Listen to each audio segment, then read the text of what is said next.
वज़ीर आला पंजाब मरियम नवाज का सरकारी हॉस्पिटल्स के वाजिबात की फौरी अदायगी का हुक्म। वज़ीर आला मरियम नवाज की फ्री मेडिसिन की फ्राहमी यकीनी बनाने के लिए इक़दाम की हिदायत। वज़ीर आला पंजाब का हर सरकारी हॉस्पिटल में दस्तयाब मेडिसिन लिस्ट आवेज़ा करने का हुक्म। सरकारी हॉस्पिटल्स में मरियम नवाज शिकायत काउंटर फ़आल और नुमाया करने का हुक्म। वज़ीर आला मरियम नवाज का रोज़ाना हॉस्पिटल्स का विजिट करने का हुक्म। चेक लिस्ट रिपोर्ट की उसूली मंजूरी। हॉस्पिटल्स की हकीकी सूरत हाल जानने के लिए एक से ज़ायद इदारे चेक लिस्ट तैयार करेंगे। वज़ीर आला मरियम नवाज की हॉस्पिटल्स में ऑपरेशन और टेस्टिंग के लिए वेटिंग लिस्ट की मॉनिटरिंग की हिदायत। पार्किंग, कैफेटेरिया और व्हीलचेयर के दस्तयाबी की सूरत हाल भी रोजाना चेक होगी। हॉस्पिटल्स में इन्फेक्शन का सबब बनने वाले बोसीदा पर्दे हटाकर ब्लाइंडर्स लगाने का उसूली फैसला किया गया है। सरकारी हॉस्पिटल्स की लैब की क्वालिटी ऑडिट पर भी इत्तेफाक हुआ है। वज़ीर आला पंजाब सेहत सहूलियात की फराहमी के लिए मुतहर्रिक हैं। वज़ीर आला मरियम नवाज का जिना हॉस्पिटल लाहौर का हंगामी दौरा। मरियम नवाज जिना हॉस्पिटल की एमरजेंसी में पहुंच गई। मरीजों से सहूलियात बारे दरियाफ्त किया। मेडिकल एमरजेंसी में मरीजों ने शिकायत के अंबार लगा दिए। हॉस्पिटल्स में अद्वियात की दम दस्तयाबी पर वज़ीर आला बरहम। मरियम नवाज का शहरियों को सेहत की बेहतरीन सहूलियात फराहम करने का हुक्म। सीनियर सूबाई वज़ीर मरियम औरंगज़ेब चीफ सेक्रेटरी पंजाब मरियम नवाज के हमराह। तो वज़ीर आला पंजाब सेहत सहूलियात की फराहमी के लिए मुतहर्रिक हैं। हसन रज़ा ब्यूरो चीफ लाहौर हमारे साथ मौजूद हैं। हसन, क्या डिटेल्स हैं इस दौरे की? जी बिल्कुल, वज़ीर आला पंजाब मरियम नवाज शरीफ, सीनियर सूबाई वज़ीर मरियम औरंगज़ेब और चीफ सेक्रेटरी पंजाब जाहिद अख्तर ज़मान के साथ बगैर किसी प्रोटोकॉल के जिना हॉस्पिटल पहुंची और यहां पर अचानक दौरे के दौरान उन्होंने फेफड़े वार्ड, हड्डी वार्ड, गायनी वार्ड और एमरजेंसी वार्ड का दौरा किया। और ख़ास तौर पर जब मरीज़ों के हवाले से उन्होंने शिकायत सुनी तो मरीज़ों ने शिकायत के अंबार लगा दिए। बताया गया कि यहाँ पर ना अद्वियात फ्री हैं, ना टेस्ट फ्री हैं, ना यहाँ पर गंदी चादरें खून से जो है वो जो लिपटी होती हैं वो यहाँ पर बिछाई जाती हैं। यहाँ का अमला हमारे साथ ताउन नहीं करता, यहाँ पे में धुतकारा जाता है। बेशुमार शिकायत का जो है सुनने के बाद मरियम नवाज शरीफ एमएस पर बरस पड़ी और उन्होंने शदीद बर्मी का इजहार करते हुए कहा कि एमएस साहब, आप जो हमें रिपोर्ट देते हैं वो कागजी कार्रवाई क्या है, ये हकाइक इसके मुतबादिल क्यों है, ये क्यों ऐसे मरीजों की जानिब से शिकायत के अंबार लगाए जा रहे हैं। मरियम नवाज शरीफ वहाँ पर एमरजेंसी के बाद जब मरीजों के शिकायत सुनने के बाद जहाँ पर फार्मेसी पहुंची तो वहाँ पर अद्वियात को चेक किया कि क्या यहाँ पर जायदुल मियाद दवाइयाँ मौजूद हैं। उन्होंने कहा कि ठीक है, बहुत शुक्रिया हसन आपका। आगे बढ़ते हैं। ऐवान सदर में फौजी एजाजात देने की तकरीब। सदर मुमलिकत आसिफ अली जरदारी ने नुमाया खिदमात सर अंजाम देने वालों को एजाजात से नवाजा। कैप्टन सैयद आमिर रजा को सितारा बसालत से नवाजा गया। Air marshal Mohammad Sarfaraz, air marshal Kazim Hammad, air marshal Shakeel Ghazanfar को हिलाल इम्तियाज मिलिट्री अता किया गया। मेजर जनरल सईदुर रहमान सरवर और मेजर जनरल नदीम फजल को हिलाल इम्तियाज मिलिट्री से नवाजा गया। Major general Tahir Masood Ahmed, major general Fawad Ahmed Siddiqui, rear admiral Mohammad Hussain Sial को हिलाल इम्तियाज मिलिट्री अता किया गया। Major general Suhail Ilyas, major general Mohammad Shahid Siddique को हिलाल इम्तियाज मिलिट्री से नवाजा गया।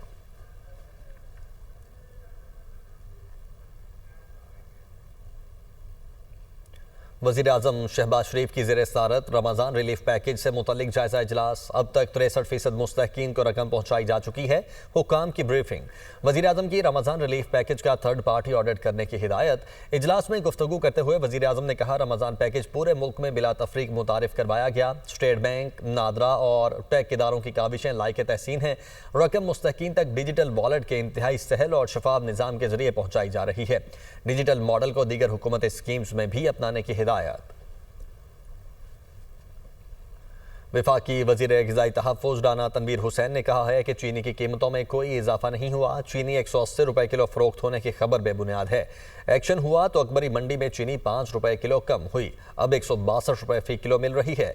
जो कीमतें बताई जा रही हैं वो बिल्कुल गलत हैं। हम चीनी की कीमत किसी सूरत बढ़ने नहीं देंगे। ज़ख़ीरा अंदोज़ी करने वालों के खिलाफ सख्त कार्रवाई हो रही है। चीनी का रेट 159 एक्स मिल और 164 रिटेल रेट है। वो इस्लामाबाद में न्यूज़ कॉन्फ्रेंस कर रहे थे। ऐसी खबरें फैलाई जा रही हैं कि शायद चीनी की कीमतें जो है वो बहुत ही बढ़ गई हैं। कुछ पैनिक किस्म की जो चीज़ें हैं वो माहौल क्रिएट किया जा रहा है, जिसकी मैं बिल्कुल सख्ती से तरदीद करता हूँ। एक इंग्लिश का अखबार था, उसमें आया कि शायद उसने जो कोट किया वो 180 पर रुपीज़ पर 180 पर केजी, तो ये बिल्कुल सरासर गलत है। ऐसी कोई सिचुएशन नहीं है। हुकूमत ने एक्शन किए तो उसमें कोई अकबरी मंडी में कोई 5 रुपये पर केजी नीचे आ गई, जो इससे पहले जो 68 के करीब थी, 168 रुपीज़ पे थी पर केजी, तो वह 162 पे आ गई। तो ये फिगर जो इस वक्त अखबारात में आ रहे हैं, ये मैं समझता हूँ बिल्कुल मुनासिब नहीं है, ना गलत हैं, टोटली गलत हैं। हमने रमज़ान शरीफ में कोई 274 उनसे स्टॉल लगवाए, जो पैनिक या अफवाहें फैलाई जा रही हैं या मीडिया के ज़रिए कुछ इस किस्म का तसर दिया जा रहा है, वो बिल्कुल मैं समझता हूँ मुनासिब नहीं है। हम इसकी सख्ती तरदीद करते हैं और अगर खुदा न खास्ता किसी ने ये कोशिश की तो सख्त तरीन एक्शन लिया जाएगा और ना ये हम कीमतें बढ़ने देंगे। जो ये मैंने बताई हैं 159 एक्स मिल और 164 रिटेल, इसे किसी सूरत हुकूमत पाकिस्तान और प्रोविंसेस नहीं बढ़ने देंगे। पार्लियामेंट से वफाकी वज़रा के गायब रहने का मसला हल न हो सका। डेप्यूटी स्पीकर कौमी असम्बली सैयद गुलाम मुस्तफ़ा शाह ने वज़ीर आज़म और वफाकी वज़ीर पार्लिमानी उमूर तारिक फजल चौधरी को खत लिख दिया। डेप्यूटी स्पीकर ने खत में कहा कि ऐवान से वक्फा सवालात के दौरान वज़रा की गैर हाज़िरी का तशवीशनाक मसला आपके सामने रखना चाहता हूँ। डेप्यूटी स्पीकर ने खत में 20 मार्च को वजारत तवानाई और मुवासलात के वज़रा और पार्लिमानी सेक्रेटरीज़ के गायब रहने का हवाला दिया। कहा कि वज़रा और पार्लिमानी सेक्रेटरीज़ का ऐवान से गायब रहना पार्लिमानी रिवायात की खुली खिलाफ वर्जी है। वज़रा की गैर हाज़िरी से अहम नौयत के अवामी मसाइल पर बात न हो सकी। वज़रा की गैर मौजूदगी का मामला फौरी हल तलब है।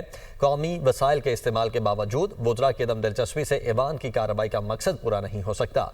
आइन के तहत अरकान के सवालात के जवाब देना काबीना की मजमूई जिम्मेदारी है। वज़ीर ख़ारिजा इसहाक डार की ज़ेर सदारत पाक अफ़गान ताल्लुकात पर इजलास। नुमाइंदा खुसूसी बराए अफ़गानिस्तान सादिक खान ने दौराए अफ़गानिस्तान के बारे ब्रीफिंग दी। सादिक खान ने अफ़गान हुकाम के साथ अहम मसरूफियात और मुलाकातों पर आगाह किया। इसहाक डार ने दो तरफ़ा ताल्लुकात को फ़रोग़ देने के लिए अफ़गान हुकूमत के साथ बातचीत की अहमियत पर जोर दिया। इजलास में सेक्रेटरी ख़ारिजा और वज़ारत ख़ारिजा के दीगर आला हुकाम ने भी शिरकत की। पाकिस्तान स्टॉक एक्सचेंज में ट्रेडिंग का अख्तिताम शदीद मंदी से हुआ। 100 इंडेक्स 2000 पॉइंट्स माइनस होकर 1,16,439 पॉइंट्स की हद पर बंद हुआ। हमजा गिलानी कराची से हमारे साथ मौजूद हैं। हमजा, इस फ्लक्चुएशन की क्या रीजन है? सबसे बड़ी वजह तो है भारी लेवरेज पोजीशन। 35 अरब रुपए की भारी लेवरेज पोजीशन है जो 4 ट्रेडिंग सेशंस में उसको अदा करनी है और इसी वजह से सरमायाकारों ने इंतहाई मुतात रवैया अपनाया और 100 इंडेक्स में एक बड़ी प्रॉफिट टेकिंग देखने में आई। 1,18,000 की नफसातियत से गिरता गिरता 100 इंडेक्स 1,16,000 पॉइंट्स की नफसातियत पर आ गया। 2000 की मंदी के साथ स्टॉक ट्रेडिंग का अख्तिताम हुआ। दौरान ट्रेडिंग इंडेक्स 2200 पॉइंट्स माइनस हुआ। 1,16,200 का इंट्राडे लो है। ओवरऑल अगर बात की जाए वॉल्यूम की तो वॉल्यूम भी इतने अच्छे नहीं रहे क्योंकि इस पूरे हफ्ते में 4 ट्रेडिंग सेशंस होंगे और 35 अरब रुपए की भारी लेवरेज अदायगियां हैं। उसके अलावा IMF से जो डील मुस्बत अंदाज में जारी है वो अब ताखीर का शिकार होती हुई नजर आ रही है। उस वजह से भी थोड़ा सा प्रेशर स्टॉक में हमने देखा और इसी वजह से ब्लू चिप कंपनीज के शेयर्स बिलखुसूस oil and gas sector red zone में चला गया और स्टॉक सरमायाकार हिस्से को फरोग करता रहा। इसी वजह से मार्केट 335 पॉइंट पर जाने के बाद मुसलसल मंदी की लपेट में रही, शदीद मंदी की लपेट में रही। 100 इंडेक्स दौरान ट्रेडिंग 2200 पॉइंट्स माइनस हुआ और खिताम 2002 पॉइंट्स की नफसाती हद पर हुआ। 1,16,000 की नफसाती हद पर 100 इंडेक्स बंद हुआ है। आइंदा आने वाले जो 4 ट्रेडिंग सेशंस है इनमें भी लेवरेज अदायगियों का एक बड़ा दबाव स्टॉक सरमायाकारों पर रहेगा। बहुत शुक्रिया आपका हमजा। इस्लामाबाद हाई कोर्ट ने बानी PTI की जेल मुलाकातों से मुतल्लिक तमाम दरखास्तें निपटा दी हैं। अदालत ने बानी PTI से मंगल और जुमेरात 2 दिन की मुलाकात बहाल करते हुए हुक्म दिया कि मुलाकात के बाद मीडिया टॉक नहीं होगी।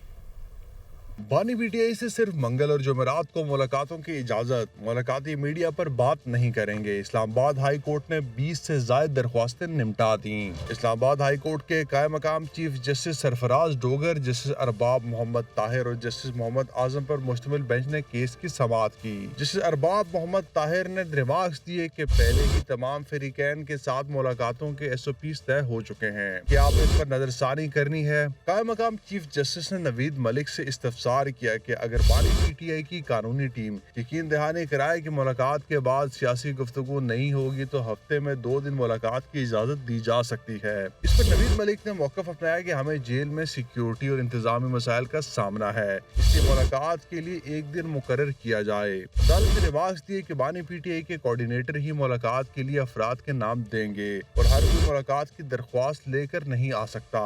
जो भी बानी पीटीआई से मिलेगा वो वीडियो टॉक नहीं करेगा। बानी पीटीआई के कोऑर्डिनेटर सलमान अकरम राजा जो नाम देंगे सिर्फ वही मुलाकात कर सकेगा।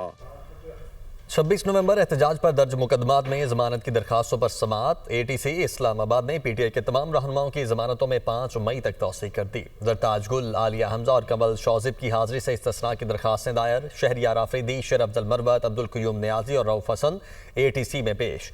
मिशाल यूसुफजई, नादिया खटक, फलक नाज चित्राली अदालत में पेश हुई। शुएब शाहीन, अली बुखारी, उमैर न्याजी, तैमूर झगड़ा और दीगर जमानतों में तौसी।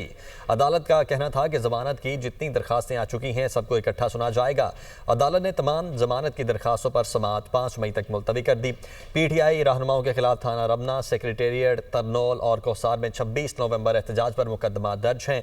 इंसदाद दहशतगर्दी अदालत के जज अबुल हसनात मोहम्मद जुल्करनैन ने जमानत की दरखास्तों पर समाअत की। मुस्तफा आमिर कत्ल केस महकमा प्रोसिक्यूशन का पुलिस इन्वेस्टिगेशन पर तहफ़्फ़ुज़ात का इजहार। ज़राए के मुताबिक आईजी सिंध पुलिस को खत लिख दिया, इन्वेस्टिगेशन टीम के खिलाफ महकमा जाती कानूनी कार्रवाई की जाए। इन्वेस्टिगेशन टीम ने प्रोसिक्यूशन के केस को नुकसान पहुँचाया। मुल्ज़िम अरमगान के एतराफ़ी बयान से पहले प्रोसिक्यूशन को बताया गया, ना ही एतमाद में लिया गया। इस बुलेटिन से फिल वक्त इतना ही।